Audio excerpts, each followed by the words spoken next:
Whoa. What up? How you be? Oh, hi, Mr. Puppers. Oh, yes. Sweet Mr. Puppers. What a love bug he is. How are you guys doing? Ugh, got fur on me. What's up? What's up? I just went for a walk. It was like a, I don't know, 30-minute walk today, 40-minute walk, something like that. How you guys doing? You like my new lovely ear pod bud things? I feel kind of like an alien. I'm already kind of like an alien, but maybe I should take these off. I'm hot and sweaty. Haven't had any breakfast. It's about that time. But I wanted to come in here and talk to you for a minute. Come talk to you. I gotta get comfy in my chair here outside, so bear with me. Yeah, so I wanted to come chat with you about change. You know what's so tough about change? Our ego. Our ego is tough about change. And oftentimes it's because we get stuck in the how, the where, the why, the I can't. We get stuck in the I can't of change. And I believe that's the biggest reason why we struggle in life.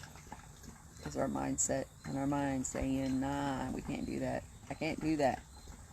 Whether it's, I want a better relationship, but yeah, I just can't do that thing. Or they won't do this, or they won't do that. And what's required there for change is for us to remove ourselves from said change and of them, you know, instead of being like, well, they just won't change. They just won't do this. They just won't do that. Then we get stuck. You know, we're like, well, I've told them 1,000 times, or I've asked them 1,000 times, or I've told them how I feel, or, you know, we've talked about this 10 million times, or I would love to have more time, or I would love to buy that thing, but I just can't afford it. I love that one. I can't afford it. Okay, I gotta shift here. Hold on, I'm gonna move. My dog might get me. I'm sorry. I'm not trying to give you boob shots. I gotta get out of that chair. Move, Thomas. Move, Thomas. No, move, Thomas. Okay, I gotta get out of the chair. Let's move this. Take off my shoes while we're talking. So, yeah. Okay, I'll make you a pass so you can walk through. So, yeah. We get stuck. We get stuck and can't change, you know, like, I'm gonna tell you, for me, it's hugely been my relationship throughout the years with my partner. And so we've been married almost 20 years now. It'll be 20 years in December. And we have struggled throughout the years a lot. And a lot of it's been because we've had businesses, we've been entrepreneurs. Oh, hi, Mr. Puppers. Oh, hi, Laura. I'm going to give you a wave. Say hi. Say what's up if you're with me. But yeah, so hi, Ken. I see you there. You didn't give me a wave, but I see you. So yeah, I'm going to try not to get attacked by the bugs out here. But yeah, we've been married almost 20 years. It'll be 20 years in December. And we've been entrepreneurs our whole life. We've been self-employed. We've run businesses. But we've also created other people. We created like 5 other humans. And that complicates life a lot when you don't know what you're doing yourself. You know, and you're a little confused yourself on how to orchestrate a successful life. Oh, thank you, Thomas. Okay, move along. Sorry about that. He likes being in the front and center. But yeah, when we don't know how to get, like, organize our own lives to some degree, you know, and you have a bunch of people and businesses and jobs and school and whatever it is, we all have so many things, it's hard to kind of, you know, figure your shit out. So it's super hard to look at ourselves and be like, hey man, I need to change. Because especially if you've been on a journey of growth throughout your life and you've been on a journey of expansion and trying to find focus, it can be tough. It can be really tough because you're like, I've changed a lot. You know, you're like, I've done tons of changing. How much changing do I need to do? And this is what I've come to. In my 20 years of marriage, I have come to realize that so much of the struggles that we had throughout the years was because of my unwillingness to change. And not to say, like, all me, because that's just not true. It's been my partner as well, but it was mainly our position on not being willing to change ultimately, whatever it is we had to do. Not at any cost. There's a huge difference between at any cost and whatever it takes. Huge difference when you have an inner stance and know who you are. There's a big difference. And so I was so often unwilling to change unwilling to change the way that I mostly perceived him, and the way that he did things. And I was willing to change my own behavior. Like if my emotions could get out of control and I could be a crazy psycho, I could learn to control my emotions. I could learn to, shut my mouth, so to speak. I could learn to not flare off and understand why that I would get flared off and be able to work through that so that I no longer had these times where I was like, well, you know what? You're just because I did that plenty of times. I have plenty of times in my relationship with my partner. I don't think anybody else really in the world, because I've just never allowed myself to get to that place with other people. I never have allowed myself. Actually, that's not true. As a teenager, I allowed myself a lot to get to that place. I mean, I got in fights with my mother. I got in physical altercations with my mom as a teenager. I got in physical altercations with my younger brother all the time. Literally all the time. It was like a regular for us. Hi, Ray! I'm going to give you a wave. Yeah, it was like a regular for me and my brother, beating each other's asses as kids. I mean, my brother even called 911 one time when we were kids, and it was like, oh, God, you just almost sealed the coffin on us when Dad finds out. Because my dad, was very strict. My dad was very authoritative.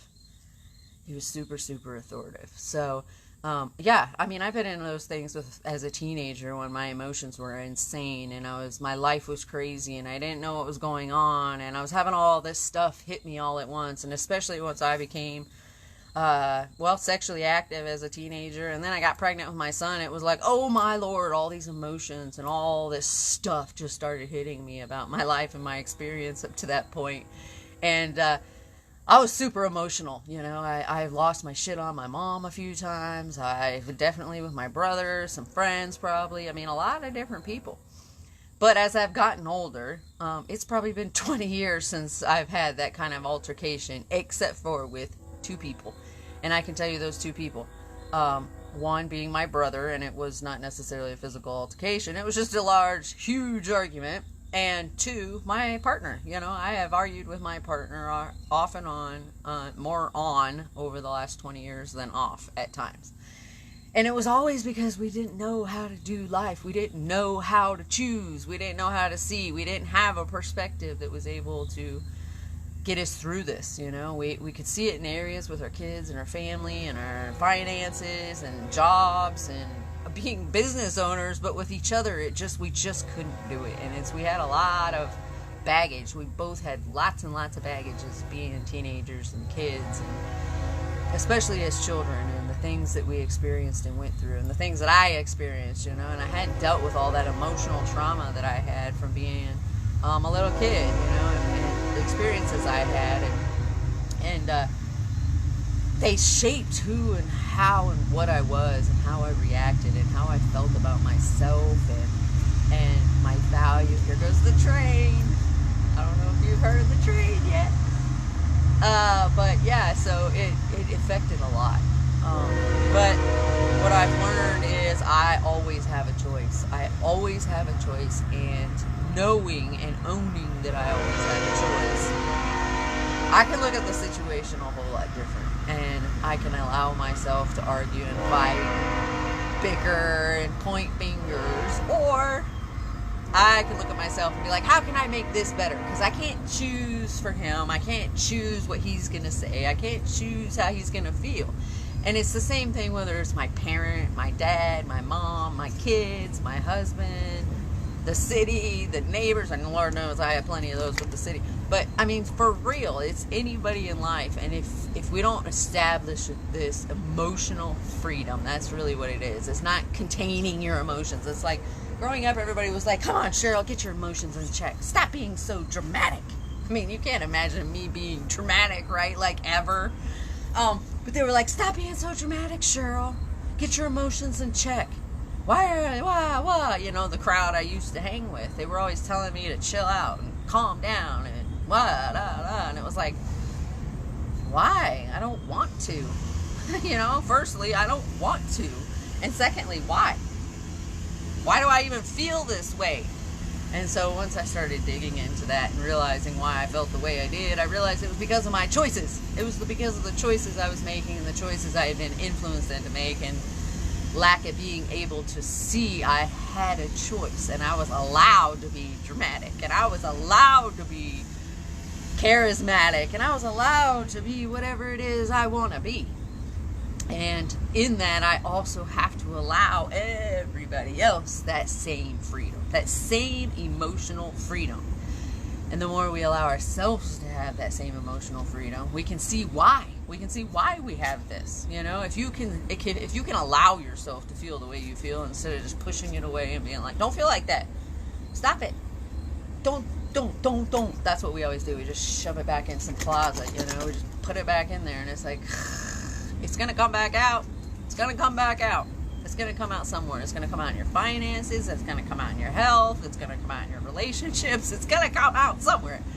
And so it's like, you can't do that. You have to allow yourself to feel the way you feel. And if you allow yourself to feel the way you feel, you can start to understand why. You can start to see why. You can start to shift that. You can start to see the choices that you make, whether it be, hi, Pulpers. Whether it be, oh, he's going to give you some booty. Whether it be choices in your relationship, whether it be choices about your food, whether it be choices, hi, Puppers, whether it be choices about where you live, how you spend your time, whatever it is, it allows you to see this more clearly. And all these choices are what add up to the freedom of your life, the freedom of your experience.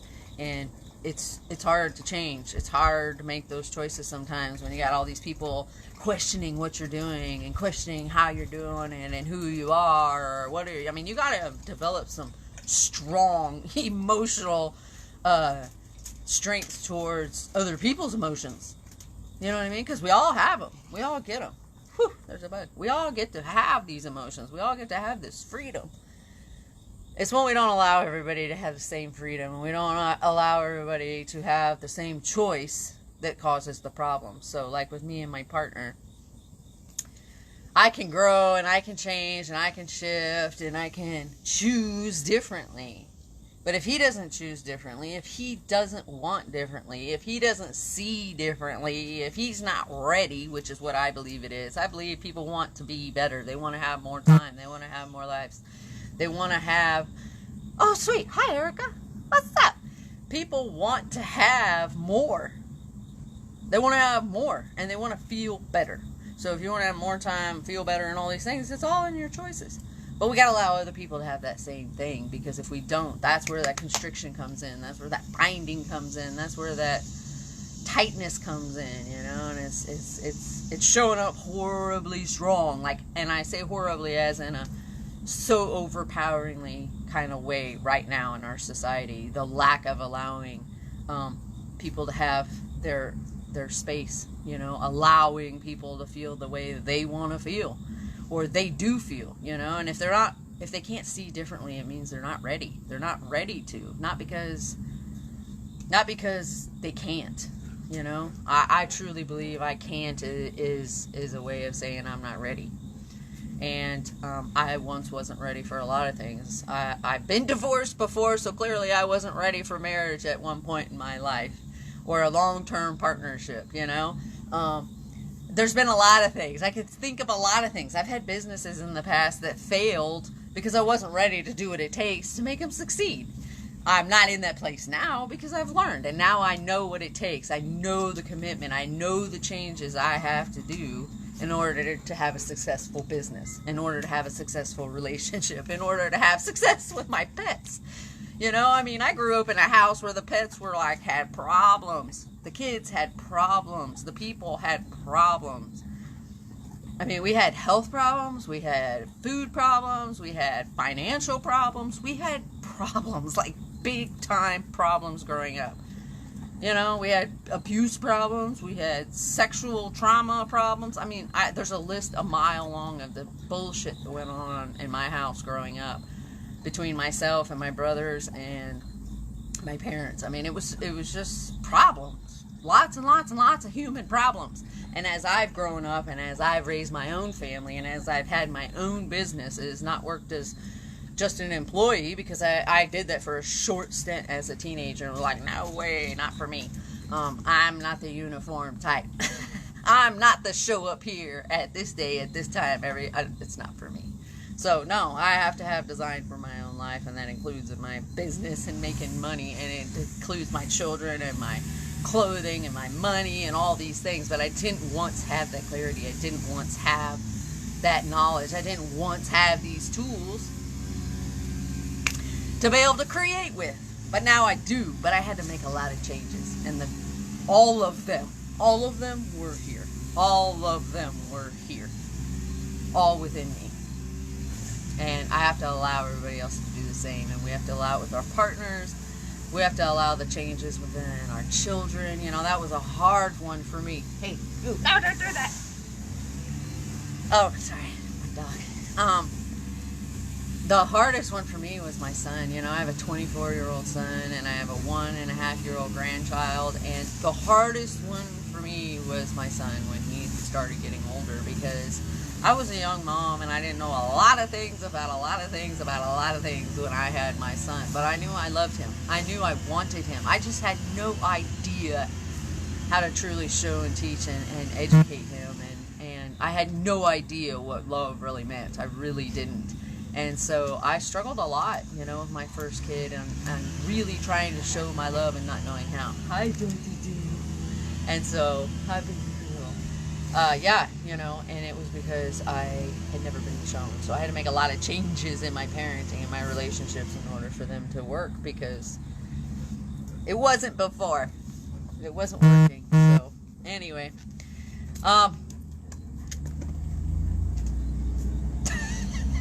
The audience we have today.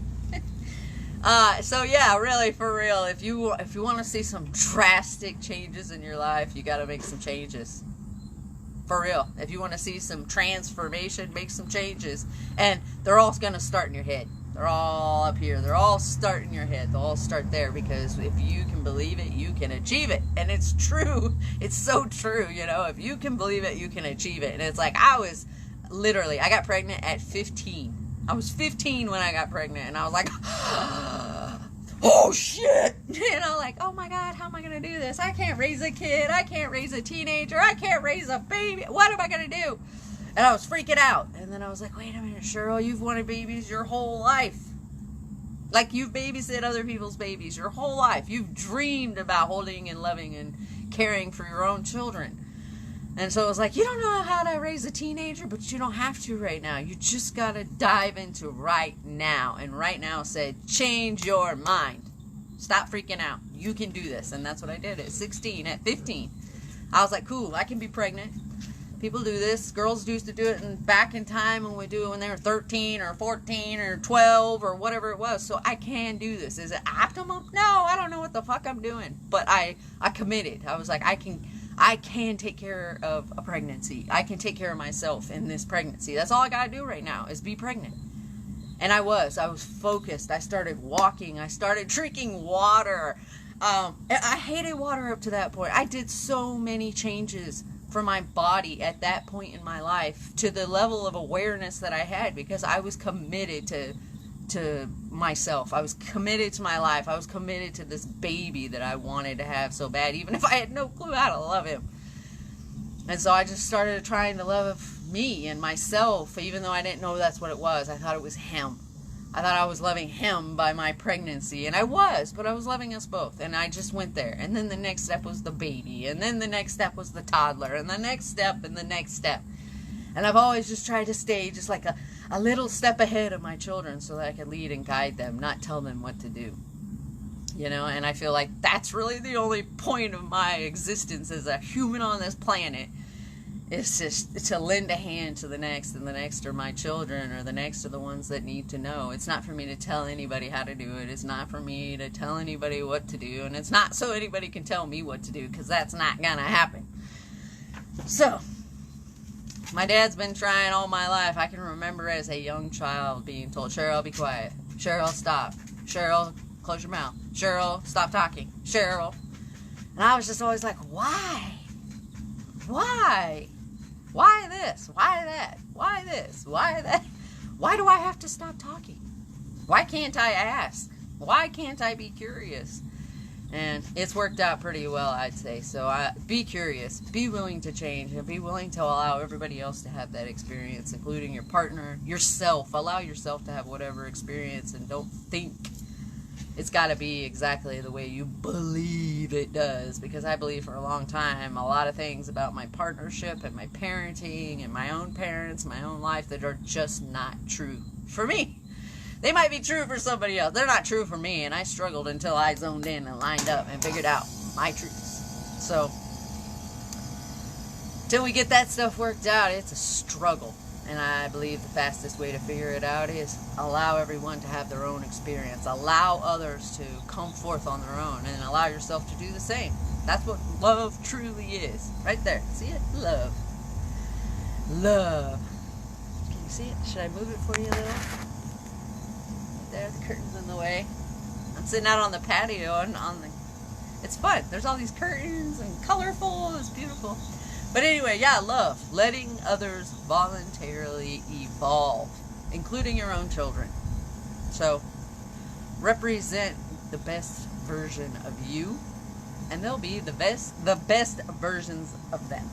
So, anyway, just be willing to make those changes, even when you're like, I can't do it. You got to. You gotta. And only you can.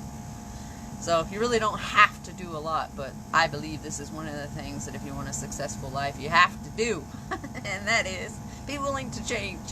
So look at your choices. Be willing to change them, because they're all yours. And have a fantastic life. So anyhow, I hope you guys have an awesome day. If you got any questions, you want to talk to me, you want to pick through some of your choices and see where you could better line them up, holler at me. And as always, I'll put the link in the comments. And if you want to take and talk more, we definitely can. But if you want to join the group to get further deeper down in this, we can do that. But either way, I want you to have an awesome day, and think about your choices. Thinking about what kind of changes you could make and amplify your experience of life, because it's your experience. It's what you're here for. It's all you're here for, from what I believe is to create the experience you want to live. And if you're not causing harm to others and you're not inflicting pain, create magic. It's here for you. Peace out. See ya.